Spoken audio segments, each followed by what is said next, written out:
नमस्कार साथियों, मेरा नाम नितेश करण है और आज का टॉपिक मैं बताने जा रहा हूँ कि आपकी शादी कब होगी। इसके लिए सबसे पहले आपको सप्तम भाव देखना है। मैंने ये 8 पॉइंट नोट कर दिया है। यहाँ पे 8 पॉइंट होते हैं। 8 पॉइंट में से आपके कितने पॉइंट आ रहे हैं, आप अपनी कुंडली निकालो और चेक करो कि आपको इसमें से कितने पॉइंट आ रहे हैं। जितना अधिक पॉइंट आएगा उतनी ही ज़्यादा आपकी शादी का प्रभाव आएगा। पहला पॉइंट क्या है कि सप्तम भाव। आप अपनी लग्न कुंडली को खोलो और शादी के लिए सबसे पहले हम सप्तम भाव को देखते हैं। पहला पॉइंट सप्तम भाव। सप्तम भाव को देखते हैं। सभी के कुंडली में, लग्न कुंडली में ये भाव सप्तम भाव होता है। क्यों? पहला ये होता है, दूसरा, तीसरा, चौथा, पाँचवा, छठा, सातवां। अंक कोई सा भी यहाँ पे लिखा हो उससे फ़र्क नहीं पड़ता है। सप्तम भाव यही होता है। यहाँ पे 7 लिखा हो, 8 लिखा हो, 9 लिखा हो, 10 लिखा हो, 11, 12 कुछ भी लिखा हो, उससे फ़र्क नहीं पड़ता। सप्तम भाव यही होता है। ठीक है। अगर यहाँ पे आपकी कुंडली में 1 लिखा है तो 1 का मतलब क्या हुआ, यानी 1 और 8 यहाँ पे लिखा है तो उसके स्वामी कौन हो गए? मंगल देव। यानी कि मंगल देव को ये घर मिला हुआ है। ये हाउस 7वां घर जो है मंगल देव को मिला हुआ। अगर 2 और 7 लिखा हुआ है यहाँ पे आपकी कुंडली में तो समझो कि ये घर शुक्रदेव को मिला हुआ है। इस घर के मालिक स्वामी शुक्रदेव हैं। अगर इस घर पे 3 या 6 लिखा हुआ है तो बुध देव इस घर के स्वामी हुए। अगर 4 लिखा है यहाँ पे तो चंद्रदेव हुए। अगर यहाँ पे 5 है तो सूर्यदेव। अगर यहाँ पे 9 और 12 है तो गुरुदेव हो गए। और अगर यहाँ पे 10 और 11 है तो शनिदेव इस घर के स्वामी हो गए। आप देख लो कि आपके कुंडली में कौन से हैं। हमने जो कुंडली उदाहरण कुंडली लिया हुआ है इसमें 8 है, यानी कि 7th हाउस के स्वामी हो गए मंगल देव। अब दूसरा पॉइंट ये है कि सप्तमेश की दशा। सप्तम भाव के मालिक मंगल है ना। मंगल, पहले आप कुंडली में देखो कि आपका मंगल कहाँ बैठा हुआ। आपके कुंडली में जो भी बने होंगे उनको देखो कि वो जो स्वामी है वो कुंडली में किस हाउस में जाके बैठे हुए हैं, कहाँ बैठे हुए हैं। हमारे मंगल जो हैं स्वामी हैं 7वें घर के और वो जाकर के 11th हाउस में बैठे हुए हैं, क्योंकि 7 के बाद 8, 9, 10, 11वां घर ये हो गया। तो मंगल देव यहाँ पे बैठे हुए हैं। अगर मंगल देव की महादशा चले या अंतरदशा चले तो शादी की प्रबल संभावना बन जाती है। ठीक है। तीसरा पॉइंट है कि सप्तम भाव में स्थित ग्रहों की दशा। ये सप्तम भाव है। ठीक है, 7th हाउस है। यहाँ पे देखो आपकी कुंडली में कितने ग्रह बैठे हुए हैं। हमारी कुंडली में यहाँ पे सूर्य और बुध है। हो सकता है कि आपकी कुंडली में कोई भी ग्रह न हो। ठीक है, तो अगर ग्रह हैं आपकी कुंडली में तो इस ग्रह को भी लेना होगा। हमारी कुंडली में सूर्य और बुध है तो सूर्य और बुध का भी अगर महादशा और अंतरदशा चलता है तब भी शादी के लिए प्रबल संभावना बन जाती है। ठीक है। चौथा है कि सप्तम भाव पे ग्रहों की दृष्टि।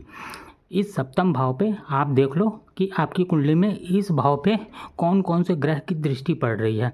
जैसे हमारे इस सप्तम हाउस, यहाँ से राहु की दृष्टि पड़ रही है। 1, 2, 3, 4, 5 राहु की 5वीं दृष्टि इस सप्तम हाउस पे पड़ रही है। राहु को भी काउंट करेंगे और केतु को भी काउंट करते हैं। शादी के लिए प्रबल संभावना बन जाती है। अब आ जाते हैं 5वां ग्रह जो सप्तमेश के नक्षत्र में हो, यानी कि सप्तम भाव में जो राशि बनी हुई है। मेरा 8 नंबर लिखा हुआ है तो यानी कि यहाँ पे वृश्चिक राशि है। इसको 8 नंबर को वृश्चिक राशि कहते हैं। बनी हुई है जिसके देवता हो गए मंगल देव। अगर मंगल देव के नक्षत्र में कोई भी ग्रह आपके बैठे होंगे, ठीक है, ये मैंने यहाँ पे डिटेल लिख दिया है कि कौन कौन से ग्रह हैं और कौन कौन से नक्षत्र होते हैं। केतु के लिए अश्विनी, मघा, मूल। शुक्र के लिए भरणी, पूर्वा फाल्गुनी, पूर्वाषाढ़ा। सूर्य के लिए कृत्तिका, उत्तरा फाल्गुनी, उत्तराषाढ़ा। ऐसे करके सारे नक्षत्र हैं और ये उनके देवता हैं। इन नक्षत्रों के सामने सामने ये देवता हो गए। ठीक है, तो अब हमें देखना है कि इस मंगल देव जो हमारे के सप्तमेश हैं इनके नक्षत्र में कौन से ग्रह बैठे हुए हैं। तो आप देख लेना हमारे कुंडली में ये जो उदाहरण कुंडली है इसमें चंद्रमा जो हैं वो मंगल के नक्षत्र में बैठे हुए हैं।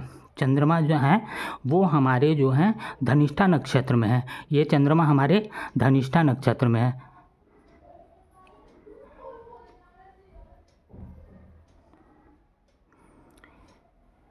ये चंद्रमा जो है हमारे धनिष्ठा नक्षत्र में बैठे हुए हैं। और धनिष्ठा नक्षत्र किसके हैं? धनिष्ठा नक्षत्र मंगल देव का होता है, क्योंकि धनिष्ठा नक्षत्र के स्वामी मंगल देव हैं। तो चंद्रमा का भी जब भी अगर दशा अंतर्दशा चलता है तब भी विवाह का प्रबल संभावना बन जाती है। अब आ जाते हैं छठे पॉइंट पे। छठा पॉइंट ये है कि गोचर में आप देखो कि गोचर में ये गोचर कुंडली हमने बना रखा है। गोचर कुंडली बनाने के लिए कई वीडियो गोचर कुंडली पे मैंने बना रखा है। आप आई बटन पे ऊपर जाना और आई बटन पे आ रहा होगा, वहाँ क्लिक करके अगर गोचर के लिए नहीं पता है आपको तो गोचर की जानकारी आप ले सकते हो कि गोचर कुंडली कैसे बनाते हैं। तो ये हमने गोचर कुंडली बनाया हुआ। गोचर का मतलब हुआ करंट स्टेटस, अभी की स्थिति। जब आप जन्म लिए होगे उस समय ग्रह आसमान में जिस पोजीशन पे थे आज भी वो उसी पोजीशन पे नहीं है, क्योंकि ग्रह मूव करता रहता है। आज ग्रह जो है जिस पोजीशन में है, अगर मान लो कि जिस समय आप जन्म लिए होगे उस समय चंद्रमा जहाँ होगा या सूर्य जहाँ पे होंगे या गुरु जहाँ पे होंगे, आज उस पोजीशन पे नहीं है, वो मूव कर रहे हैं। मान लो गुरु आपके जन्म के समय यहाँ पे थे तो अगली साल यहाँ आ गए होंगे, दूसरे साल यहाँ आ गए होंगे, तीसरे साल यहाँ आ गए होंगे, ऐसे ऐसे करके गुरु मूव करते रहते हैं और ये घूमते रहते हैं। गुरु पूरे 12 राशि को कंप्लीट करने में 1 साल लगाते हैं। ऐसे अलग अलग ग्रहों का अलग अलग स्पीड होता है। तो आज के कंडीशन में गुरु कहीं और होंगे, राहु कहीं और होंगे, चंद्रमा कहीं और होंगे, वो मूव करते रहते हैं। तो उस हिसाब से आपको पहले गोचर कुंडली बनाना होगा। अब गुरु की दृष्टि को देखना है, क्योंकि गुरु जो हैं वो विवाह के कारक होते हैं। विवाह के कारक गुरु होते हैं और शुक्र जो होते हैं वो दाम्पत्य जीवन के कारक होते हैं, यानी कि विवाह के बाद के कारक होते हैं कि दाम्पत्य जीवन कैसा चल रहा है, दाम्पत्य जीवन में खुशी है या दाम्पत्य जीवन कष्ट से बीत रहा है, उसके लिए शुक्र को देखेंगे। लेकिन विवाह कराने में गुरु का महत्व ज़्यादा होता है। तो आप गुरु को देखें कि गुरु इस समय जो ये आपके जन्म के समय, आप पहले जन्म कुंडली में देख लो कि आपके जन्म कुंडली में गुरु कहाँ है। हमारे जो हमने उदाहरण कुंडली लिया हुआ है इसमें गुरु 4th हाउस में, यानी कि सिंह राशि, 5 नंबर सिंह राशि होता है, सिंह राशि में गुरु बैठे हुए हैं। अब ये देखना है आपको कि 7वें भाव पे यहाँ पे गुरु की दृष्टि कब पड़ेगी गोचर में। यहाँ पे गुरु की दृष्टि जब भी पड़ेगी गोचर में तब आपके विवाह की संभावना बन जाती है। अब ये ज़रूरी नहीं है, क्योंकि देश, काल और पात्र तीनों देखा जाता है। हमारे भारत में विवाह का समय लगभग 24 साल से लेकर के 35 साल के बीच में भी होता है, क्योंकि आजकल लोग 30 साल के बाद भी शादी कर रहे हैं, कोई 30 में, कोई 32 में, कोई 35 में, कोई 27 में। तो आपको देखना होगा उस टाइम पे जब आपका एज हो रहा है तो गुरु गोचर में कहाँ पे हैं, उनकी दृष्टि 7वें हाउस पे पड़ रही है कि नहीं, किस वर्ष पड़ रही है ये देखो। तो हमने गोचर कुंडली बनाया और देखा कि इस करंट स्थिति में गुरु अभी 3rd हाउस में है। एग्जाम्पल है ये कि अभी हम सिखाने के लिए मैंने करा है कि अभी मान लो कि गुरु 3rd हाउस में है, यानी कि 4 नंबर राशि, यानी कि कर्क राशि में गुरु हैं। ठीक है। अब हमारे को क्या देखना है? अब हमारे को देखना है कि हमने ये सेम कुंडली बनाया हुआ, ये हमारा गुरु है, जो कि कुंडली का गुरु रेड कलर में हमने लिख दिया है। जो हमारे लग्न कुंडली में परमानेंट जो गुरु हैं वो यहाँ है, परमानेंट जो मंगल हैं वो यहाँ है, हमने बना दिया है। गोचर को हमने ग्रीन से बनाया हुआ कि गोचर के गुरु यहाँ पे हैं इस टाइम पे। आप भी देख लेना कि आपके कुंडली में जब आप अपना गोचर कुंडली बनाओगे तो आपका गुरु कहाँ बैठा हुआ है। ठीक है, वहाँ से देखना कि गुरु की दृष्टि 7th हाउस पे पड़ रही है कि नहीं। यहाँ पे देखो कि गुरु की दृष्टि 7th हाउस पे 5वीं दृष्टि पड़ रही है, 1 2 3 4 5। तो अगर गुरु की दृष्टि पड़ जाती है 7th हाउस पे तो भी विवाह की प्रबल संभावना बन जाती है। और ये भी देखना है कि गुरु की दृष्टि जो अभी करंट में जो गुरु की दृष्टि है आपके सप्तमेश पे, क्योंकि जो 7वां है कि सप्तमेश पे गुरु की दृष्टि गोचर में, तो सप्तमेश की दृष्टि गुरु यहाँ पे हैं गोचर कुंडली में, परमानेंट गुरु ये हैं, परमानेंट सप्तमेश यहाँ बैठे हुए हैं, ये देखो ये बैठे हुए हैं, है ना, हमारी कुंडली के परमानेंट मंगल। अभी करंट में मंगल कहीं और भी घूम रहे होंगे, लेकिन उसे नहीं देखना है, हमारे परमानेंट मंगल को देखना है। आप अपना देख लेना कि आपके जो सप्तमेश कौन बने हैं। यहाँ पे राशि जो भी आपका आया होगा उस राशि के जो मालिक हुए, स्वामी जो हुए, उनको देखो। हमारे स्वामी मंगल बने हुए, इसलिए मैं मंगल को देख रहा हूँ कि मंगल हमारे यहाँ बने हुए हैं। और इस सप्तमेश पे भी गुरु की दृष्टि बन जाती है, तब भी विवाह की प्रबल संभावना उस साल बन जाएगी। तो यहाँ पे देखोगे कि डबल प्रभाव पड़ रहा है, क्योंकि गुरु की दृष्टि, पांचवी दृष्टि यहाँ पे सप्तम भाव पे पड़ रही है और नौवीं दृष्टि यहाँ पे सप्तमेश पे भी पड़ रही है, यानी सप्तम भाव पे भी पड़ रही है और सप्तमेश पे भी पड़ रही है। 1 2 3 4 पाँचवीं दृष्टि पड़ रही है, 6 7 8 9 नौवीं दृष्टि भी गुरु की पड़ रही है। सप्तम और सप्तमेश दोनों पे पड़ रही है, यानी कि संभावना डबल हो गई। यानी कि जो 25% था अब 50% हो गया। ठीक है, ऐसे परसेंटेज हम जोड़ते जाएंगे कि जितना ज़्यादा अगर बनेगा, पॉइंट्स जितने भी ज़्यादा मिलेंगे उस साल संभावना उतनी ज़्यादा अधिक हो जाएगी।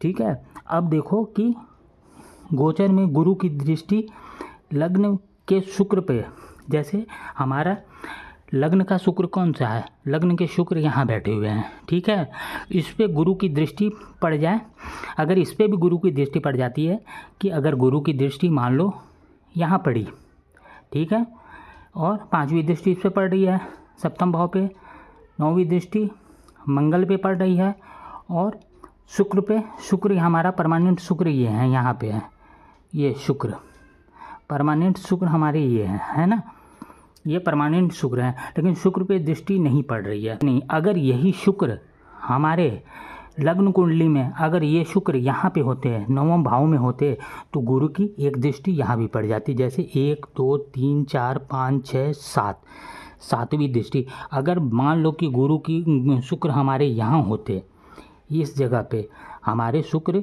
जो परमानेंट हैं, जो हैं कुंडली में हैं, हमारे शुक्र यहाँ पे बैठे हुए हैं, अगर यही शुक्र यहाँ ना होकर के हमारे परमानेंट शुक्र अगर यहाँ पे हो तो तिगुना प्रभाव पड़ जाता। पहला तो गुरु की दृष्टि इस पे पड़ रही है, दूसरा गुरु की दृष्टि सप्तमेश पे भी पड़ रही है और तीसरे गुरु की दृष्टि शुक्र पे भी पड़ रही है। अगर यहाँ होता तो क्या हो गया, ट्रिपल अटैक हो गया इस पे, तो संभावना और ज़्यादा बढ़ जाती है। और ऊपर से अगर मंगल की महादशा भी चल जाए उस समय, अगर उस समय मंगल की महादशा भी चल जाती है तो 4 पॉइंट्स मिल गए। ठीक है, अगर सब एक साथ इकट्ठे ऐसा बन जाता है चांस, तब तो समझो संभावना कई गुना अधिक बढ़ जाएगा, है ना, शादी की संभावना कई गुना अधिक बढ़ जाती है। पहला तो मान लो कि ये हो गया, दूसरा हो गया सप्तमेश पे भी हो गया, तीसरा हो गया कि आपके शुक्र पे भी नज़र पड़ गई, चौथा हो गया कि आपके जो सप्तमेश है उनकी महादशा चल रही है, तब भी हो सकता है। और अगर सप्तम भाव में कोई ग्रह बैठा है या तो उनकी महादशा चल जाए, है ना, तो और भी हो जाएगा। अगर सप्तम भाव पे किसी ग्रह की दृष्टि पड़ रही है, उसकी महादशा या अंतर्दशा चल रही है, तो पॉइंट्स तो बढ़ रहे हैं ना। चंद्रमा यहाँ पे है धनिष्ठा नक्षत्र में, यानी कि सप्तमेश के नक्षत्र में है, अगर इनकी महादशा अंतर्दशा चल रही है, सब इकट्ठे एक साथ अगर बन जाता है ये सारा कुछ संभावना, तो शादी की संभावना 110% बढ़ जाती है। अगर मेरा बताया हुआ आपको समझ में आ रहा है तो प्लीज़ वीडियो को शेयर करें, लाइक करें, सब्सक्राइब करें। धन्यवाद।